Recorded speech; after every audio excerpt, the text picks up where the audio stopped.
Hey everyone, welcome back to Acquisitions Anonymous. This is Bill D'Alessandro, and I am here this week with Michael Girdley and Heather Anderson.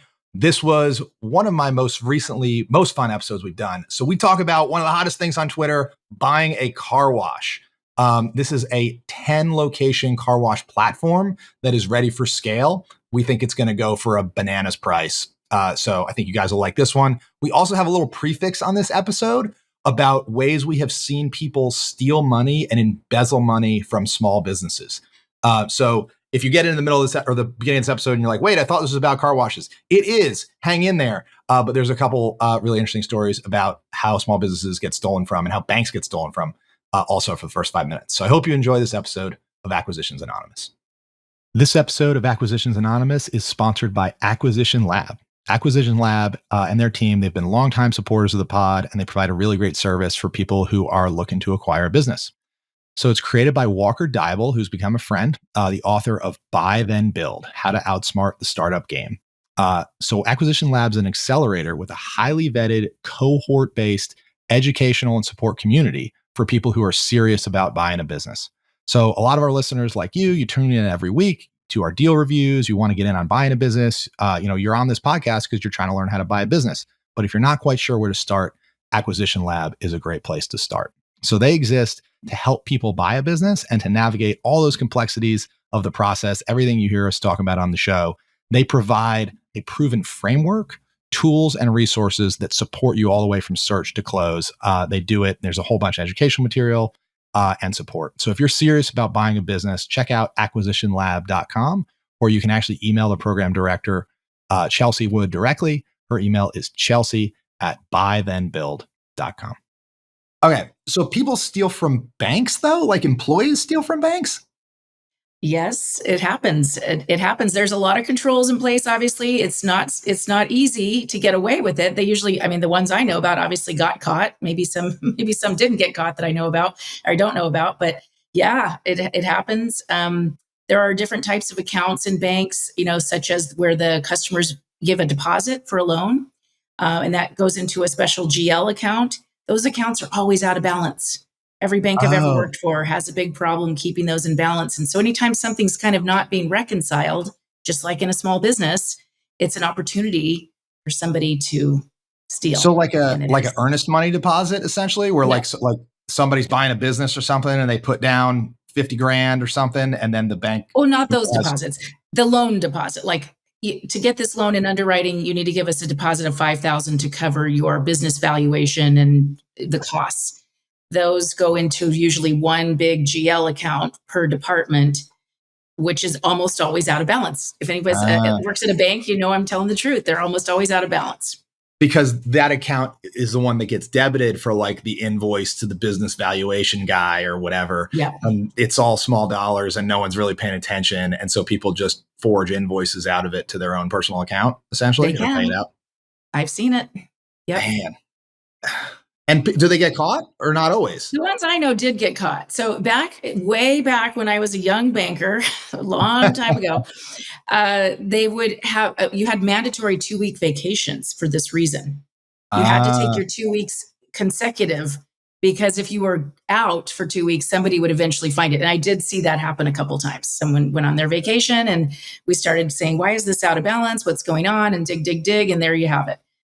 Wow. So yeah, everybody knows the 2-week vacation is so they can catch your fraud, and they don't clean up their fraud before they go on vacation. Nope.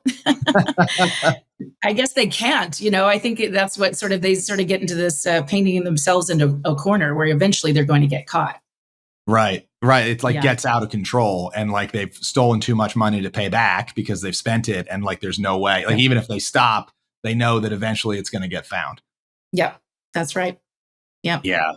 Great. Ironically, they would probably have a better chance of getting away with it if they actually robbed the bank, right? Because most banks are insured against that, right? If you rob a bank today, you go in there, you're give me all the money. They just give it to you and let you walk away. They have insurance, and maybe they catch you, maybe they don't. Yeah, but they have good ways of catching you there too. I mean, like, a lot of surveillance, and they have the money packs that have tracking in them as well. So I don't think there's any good way to steal from a bank. They're all pretty bad. They all kind of lead to a really bad place, but it happens. Embezzling happens in banks too.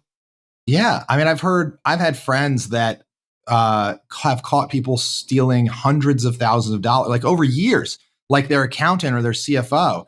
And basically, what you see is they create a vendor that sounds innocuous. It's like the cleaning company or whatever, Hmm. right? And they Hmm. just bill the company $500 a month, or a week or whatever forever. And nobody catches it until it's like, wait a minute, we don't have a cleaning company. It could be years. Yeah. And then of course the police get involved. It's not like they just get fired. I mean, they're like, this is theft, and the police do get involved, and people will go to jail. We had one once where the bank was basically complicit. This person was like forging checks and deposits, and like it was the one that kind of, I think, precipitated this discussion about getting robbed. It's not when you're a small business owner, it's not a matter of if, but when somebody will steal from you and to what magnitude. But yeah, we had one where like Bank of America and like Chase and these guys were basically complacent in it because they were taking like all of these like third party like endorsed checks, like they weren't supposed to do it. And then when you try to go actually get them to help you, they're like, no, like you're gonna have to sue us for us to give you any information whatsoever. The bank? So you're the bank, yeah. So you just sue the bank. That's the way do you want to get Chase to do anything? You sue them. That's the way to get them to do anything. But that Otherwise, does not, that costs 30 grand for the complaint plus a couple $100,000 for discovery, right? Yeah, I mean, it depends on what kind of Southside San Antonio lawyer you hire, but yeah, we can do that. Yeah. Well, hey, to transition us, let me give you the best segue ever. We have a deal today that's so interesting, you'll think you stole it. Oh, very good. Bravo. Yeah, so let me pull this one up. This is a deal. And so this is perfect Acquisitions Anonymous content because Heather, we didn't tell you which deal we picked. Yeah. And now you're here. So hopefully you know Surprise. something about this because Bill and I are going to do good radio on this because we don't know anything about this type of market. So that's good. That means the people on Twitter will tell us all the things we get wrong and we learn something about it. So this is, Bill, this is another Axial deal. So yes, excited to get one from them because they're bigger, right? Well, yeah. And so I'm glad, like, this is the type of deal I would like to go to Axial for because, to spoil it, this is a car wash deal. So car washes, super hot. Car washes are the new self-storage on Twitter. Everybody's really into car washes. But it's very hard to find like scaled car wash platforms, right? But this, and because it's Axial, it's a bigger deal. These guys already have 10 locations. So like this, I think this is like a perfect example of the difference between like a biz buy sell and an Axial deal. Like you go on biz buy sell, you will find one car wash. This on the Axial deal, and Michael, I'll let you read it in a second, but they call it a scalable car wash platform. And it has 10 locations. And the idea is like that you're going to buy this and take it from 10 to 30. Yeah. So like that's kind of, it shows the difference between a place like Axial and a place like biz buy sell. So I do know two things about car wash, and I'll tell you number one is Twitter may have just discovered car washes this year. Private equity discovered it at least 5 years ago. So that will tell you something about. As is the case with everything. Yeah. It's like, I love when Twitter's like, have you guys heard that Starbucks is like the world's biggest bank? They're not just a coffee company. It's like, yeah, I hear that every 6 months when people forget about it. So anyway, Okay, so let me read this one. It is from Axial. It is a scalable car wash platform with diversified drive-through service and high-growth subscription base. Summary, it is a best-in-class car wash platform that operates 10 locations throughout the Pacific Northwest, offering complimentary drive-through lube, detail, and coffee services to increase capture of local wallet share. Sorry, I'm just remembering the lubrication episode we did. So you can't see me because my camera's not working today, but I am giggling. I am still a 12-year-old boy. Decades of brand recognition and successful acquisitions provide sustainable growth opportunities for acquirers to continue regional market consolidation. With a customer-centric focus and diverse flex wash operations, the company is positioned for a seamless transition of ownership to become the market-leading platform in the region. As a community leader, the company takes pride in developing employees into knowledgeable, long-term team members, offering benefit programs and incentives that translate into high-quality services throughout the organization. Revenue in 2021 was $10.5 million, and in 2022 was $11.4 million. So it grew about 9%. EBITDA in each of those years was $2.8 million in 2021, so 27%. And in 2022, it was $3.1 million for 27% again. The transaction type that they want is a sale or majority change of control. And the geography is the Pacific Northwest, California, Oregon, Washington, Hawaii, Alaska. And the category that it fits in is car washes, as well as automotive oil change and lubrication shops. So I think this leads as a car wash platform, but it sounds like they do car wash and coffee and other assorted stuff on those same premises. So that's the deal. Pretty big boy out of Axial. What do you guys think? I think this is going to sell for a ton of money. Honestly, I think this is going to be so competitive. I like it a lot. I do too. I like it a lot. They didn't mention subscription revenue or recurring revenue, and I would think something like this would have that. Sort of memberships or that kind of thing. That seems to be the modern way of building a car wash business. So I would have thought they would have said something about that. So I'd be curious. But I agree with Bill. This is, wonderful margins, consistent, growing. You've got 10 locations. I'm a little concerned about Hawaii and Alaska, how you're getting, between those and managing those. But apparently, it sounds like it's really probably a high-tech platform for management, I would guess. Yeah. I think on Axial, you have to pick like which region you're in, and they just picked the US Pacific, which includes Hawaii and Alaska. I think they're probably just in the continental US. This reminds me of a business that we have here in Charlotte, North Carolina, called Sam's Express Car Wash. And I think they've probably been around for like 10 years or so. I think they started in Charlotte with a couple locations. And they're now up to 40 locations.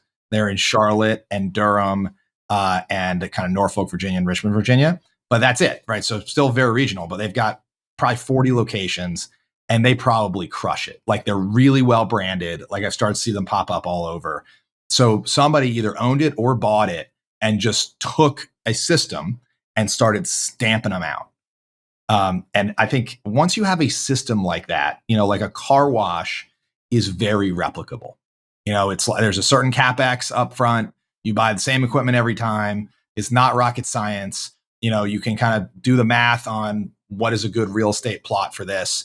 And I would think the cash flows are pretty predictable. Like if you do it right, like I think it's rare you probably open a location that doesn't work. So the version of exactly that business here in San Antonio is called the wash tub. It's exactly the same thing. You drive up, somebody like talks you into spending $50 for a car wash when you only wanted to spend $15, and you end up getting like tire cleaner, and you get to pick which smell you want to deodorize your car. They put it through, and then there's the people that hand dry it, make sure it's all good, and then you end up tipping them $3 or $4. So the funny story about the one here in San Antonio is they have a really fascinating system to make sure they have no cash on hand. And the way they do that is they will let you get cash back on a credit card, which is rare, super rare, and in some cases violates the terms of service for credit card merchant processors. But like you can go in there and they'll be like, okay, would you like $100 cash back with your $20 wash? And I'll be like, yeah, sure. Like I'll take the free miles. And they give me the cash. Yeah, it's great. I've never heard of that. You're like, I could, Well, that's I'm really like, smart. I'm like, I could do math. So they have no cash deposits because they encourage everybody they basically pay their customers to take the cash out. And then it has an added benefit, which is their employers are happier because they make it so easy for you to get cash that then they give you singles and you go tip the people on the way out the door, the people who like hand dry the thing at the end of the wash. So it's a double whammy there, and it's keeps all the cash out of the place. I think it's kind of smart. Interesting. So Heather, do you know much about car wash? Have you ever financed one of these? I've looked at a few chains, and I'm sorry, I have to correct myself. They did say high growth subscription base, so sorry I missed that. But I have seen a few, and the challenge has been the real estate, actually, because it's usually pretty small value each unit, each car wash, and the cost of financing can be pretty high because you've got to do appraisals and title and environmental on each one. That's the one I remember as being just.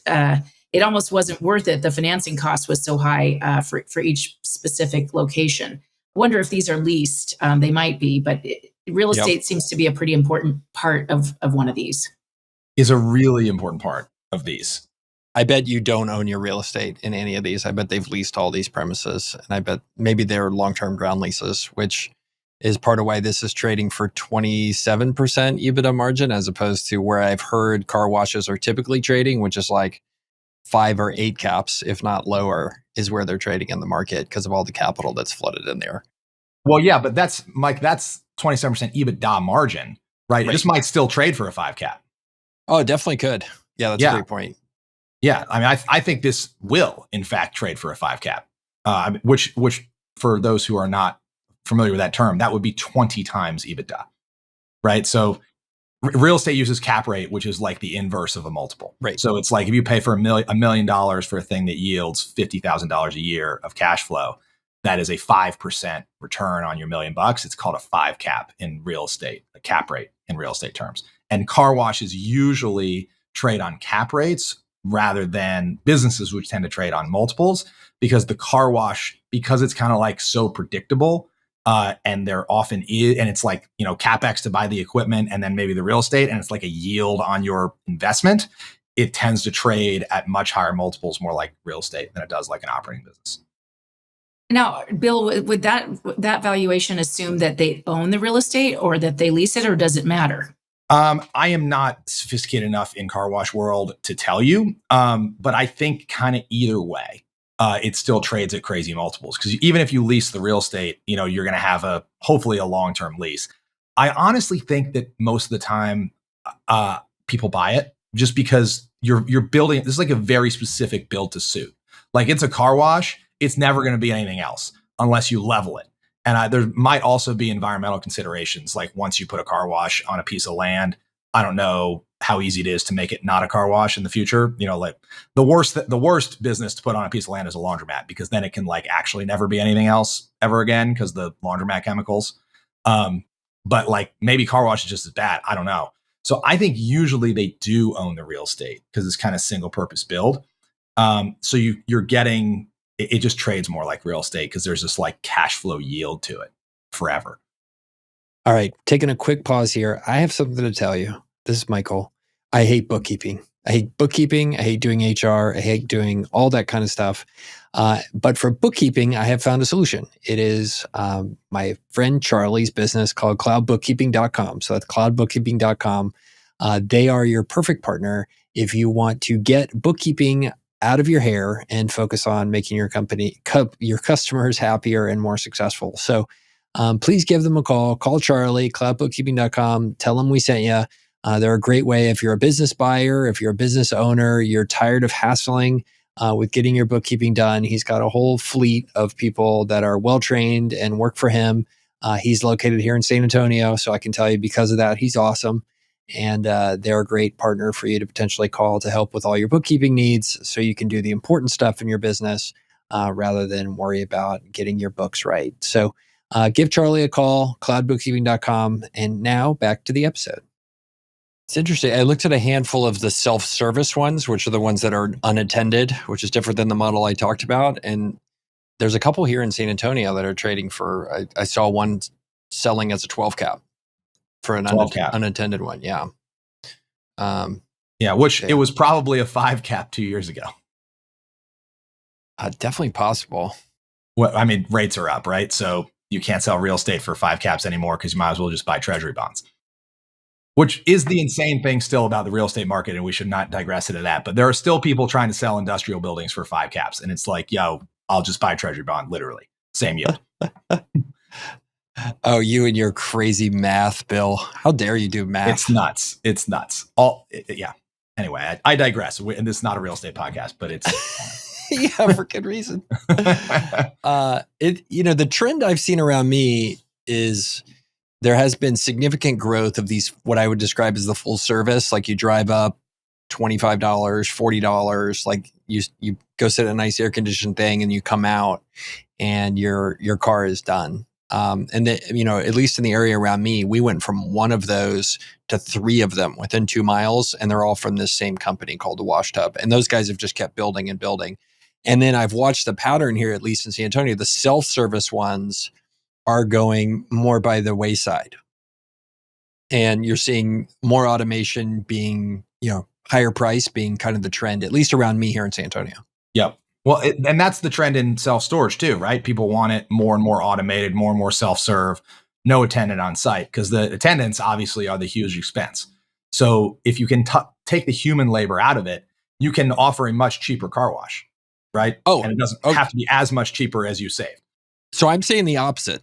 I'm saying the growth around me appears to be at the higher price point, full service, not the self-service.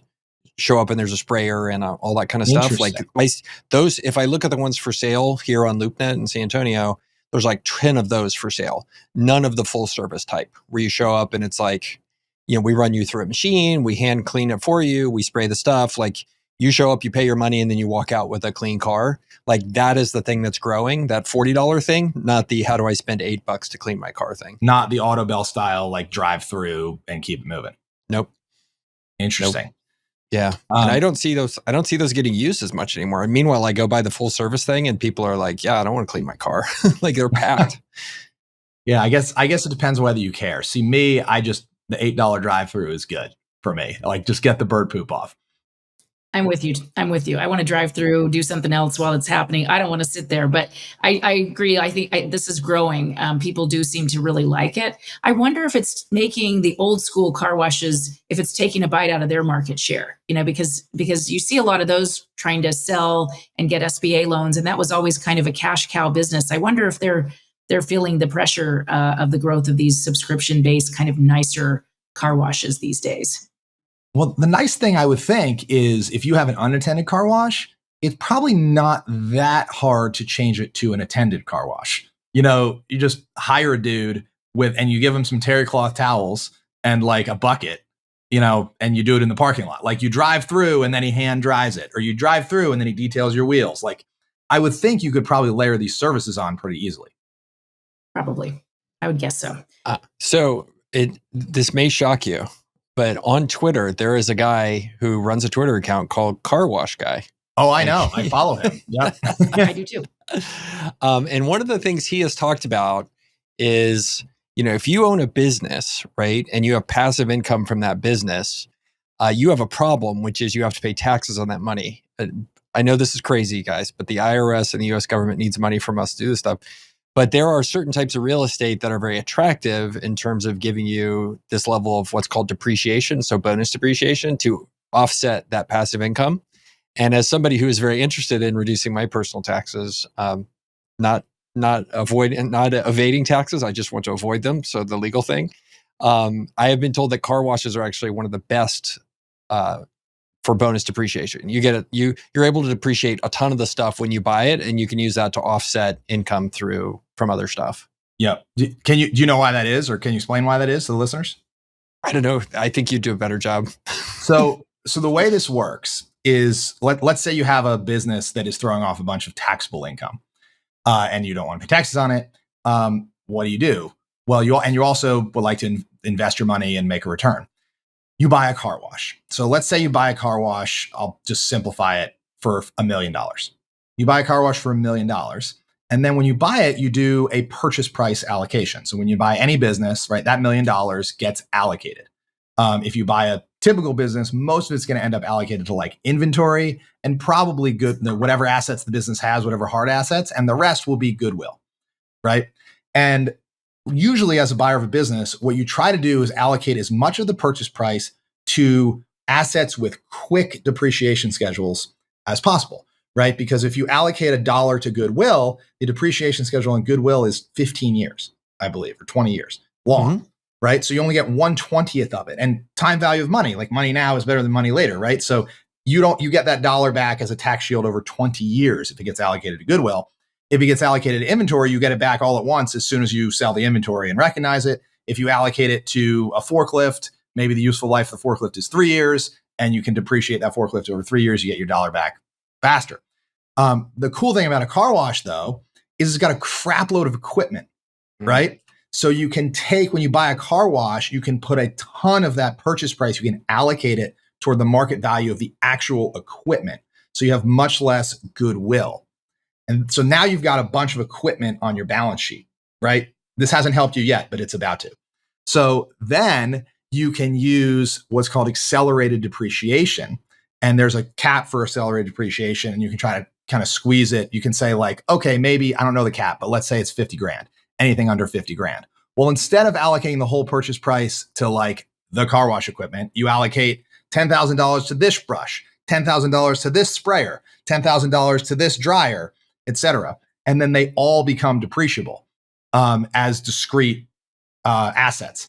So basically, let's say you buy a car wash for $1 million, you might get 800K of it allocated to the equipment.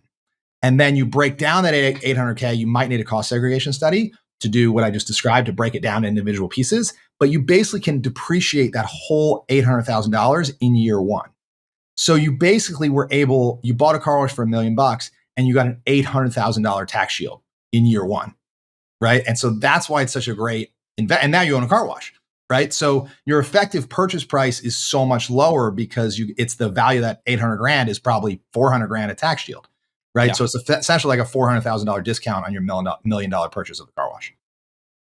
So I pulled up Car Wash Guy's Twitter, which, by the way, I want to document because this is like perfect Twitter stuff. So Car Wash Guy, here's his narrative. He gets on Twitter. He sees, oh, you can buy self-storage because that's been discovered by Twitter. So he goes trying to buy self-storage. He fails at that. So then he buys his first car wash. And that's great. So then he did the most Twitter thing possible, which is after one deal, he decided to release a course on how to buy car washes. So Twitter. It's like, way to go, Twitter. Like, yeah. It's so amazing. And how many followers does he have? Let's see. Car Wash Guy, I think 17.7 thousand. Yeah, 18,000 people. Yeah. Good on Car Wash Guy, aka Chris Berg tweets. Well, I mean, something about car washes and the small ones, not the one we just looked at, but the ones that might get SBA loans. For lenders for many years, have had a tough time and still do to some degree lending on them because of the cash. Because it was sort of most of the deals that we would see, they would say, well, here's our tax return, which is very low income, low revenue. But here's what we really make. And won't you, lend on what we really make, which is, we're not reporting. That was a big deal with car washes for a long time. So one of the things I've learned now that I'm doing more overseas business is how much the fact that it's very rare to cheat on your taxes like that. But if you go to a country like Argentina, for example, like every company cheats on their taxes. So you're like, oh, okay, well, but that's just normal. Like people underreport everything and there's two sets of books and that's just the way it operates. Here's the problem though, like it makes your economy super insular in the case of Argentina because foreign companies can't do business there because they're not competitive. Because can you imagine like, hey, like, hello, Mr. Swiss company, welcome. I hope your flight from Zurich was great. Oh, you want to buy this division of our company or you want to buy this business here or open a division? You're not going to be competitive because you're not going to cheat on your taxes because you're Swiss or you're American. Like we have Foreign Corrupt Practices Act. We can't do that. And so it's a situation where like, it's one of those things that's like beautiful and great about America, but we don't really think about it or talk about it. It's like, no, do you know how bad this could be? Imagine if people still cheated on their taxes wholesale because of cash, like they did 40 years ago. Like it's such an advantage for America, but something we don't even really talk about. Because if you buy that Argentinian firm, you have to immediately stop cheating on your taxes, which will make you uncompetitive in the market, right? Because your profits are going to cut in half. Be upside down. Yeah, 100%. But the same thing was kind of happening with car washes and other industries. When a whole industry kind of cheats wholesale, they become sort of stuck too. They couldn't trade. They were all doing it. There were no financing coming in.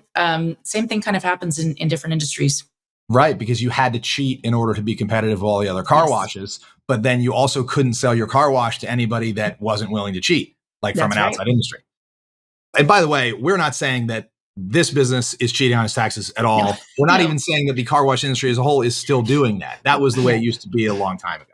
Heck, we're not even saying we know anything about car washes. It's going great. This is a great episode. My car's not even washed. I don't even wash my car. So what I do really like about this, and this is why I think this deal is going to trade for a bananas multiple, is because it's not one car wash, it's 10, and it is poised to be 40. right? And that is what you're buying here. Like this thing has a brand, a set of standard operating procedures. It probably has already paid architects. Like if you want to build another car wash, you already have the blueprints, right? You already know what the site plan is going to be. You already know how to permit it. Like you already, like you're ready. You've done 10 of them. You are ready to rock. You have a sign guy. You have a pavement guy. I mean, you know where to buy the car wash equipment. You know how to configure it. Like you are ready to go. So I think private equity is going to see this and go and just see dollar signs and go, we're going to buy this business.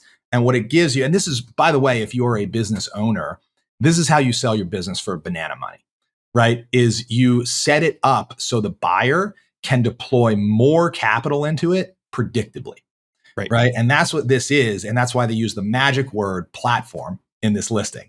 A platform means you, buyer, can buy it and expand it predictably. Like we have a way where you can just pour more capital into it. It's de-risked. I can show you the last 5 we built and the exact rate of return on the capital we spent to put those 5 in. I already have all the blueprints from the architect. Let's go. And it also, by the way, if I'm owning this thing, what I want to do is keep 35% of it and sell 65% of it to private equity who's going to do that. And then have a second exit in 5 years. So there's a way to even juice that multiple even more, which is you go to private equity and have a bow on it. Like you do the first part of that next step for them. You call everybody else that you know who is complementary to your business. You go get them under LOI at a price that you know private equity is going to like, and then you go in and you pitch private equity and say, "Okay, I've got the deal for you, and here's the 3 bolt-ons ready to go." So not only have I done the platform, I also have the deal flow. You literally just have to bring the capital. Yeah, your platform risk, I've just taken all platform. I've taken all M&A risk off the table for you because I've already done that first step and called everybody. They trust me. We're under LOI, and I've set price and terms with them, and you'll like this price. And here's your financial model. Come on in, just write a check. Right, and usually that price, like let's say you've gotten them all under LOI at a 10 cap, right? If it's car washes, and you go, you're going to pay a 20 cap for me, right? A double. Or rather 5 cap for me. You can pay a 5 cap for me, right? Twice the multiple, right? A much higher price. But you're going to average down that multiple on day 2 because you're going to buy all these other ones. And by overpaying for me, I'm the platform that lets you buy all the other ones cheap and buy down your multiple. All right. So I'll give you one more badass structuring on this. So what you do is you go buy this. If it includes the real estate, you buy the business, and then you go find somebody. You get the business plus the real estate under contract. You go take the real estate, you flip that to a real estate investor, and you sign long-term ground leases with them. Use the proceeds from that as either the down payment or all of the payment to buy the business. And potentially, if you're able to create enough arbitrage between the cap rate you're paying when you buy the real estate and what you sell it for to the investor, you can potentially generate enough free cash that you're not coming out of pocket with much to get a business like this. The sale leaseback. Yep. Amen. The sale leaseback at closing. Pretty pro move to do it at closing, contemporaneously with buying the business on the property. 100%. But you don't tell the seller that you're flipping their real estate. You don't mention that part. You just kind of keep that to yourself. Which is a little hard though, right? Because seller, my environmental guy's got to come do diligence on the property. So it's a little tough sometimes to keep it from the seller. Yeah. But at least you don't want to rub it in his face, even if you can't keep it totally secret. Amen to that. All right. Well, this was a good one. I hope Car Wash Guy will listen to this and retweet it and tell us all the ways we are wrong, as well as all of the other car wash dudes on Twitter. But this is hot. It's a cool industry because you get all the depreciation, you get predictable cash flow yields. I think probably people on Twitter won't say this, but I think this is probably the case. Car washes are a great way to stay rich, tough way to get rich because you need to plow a bunch of capital in. 1,000,000%. Well, unless you do car wash private equity, right? Like that's OPM. I think that's where a lot of people end up on this stuff. Or you pivot to selling courses, which is a couple and sell car washes. As a person selling courses, please buy my course hashtag. I will tell you, it's a better business than car washes. The American way. All right. That's it, guys. Please join us next week for another episode of Acquisitions Anonymous.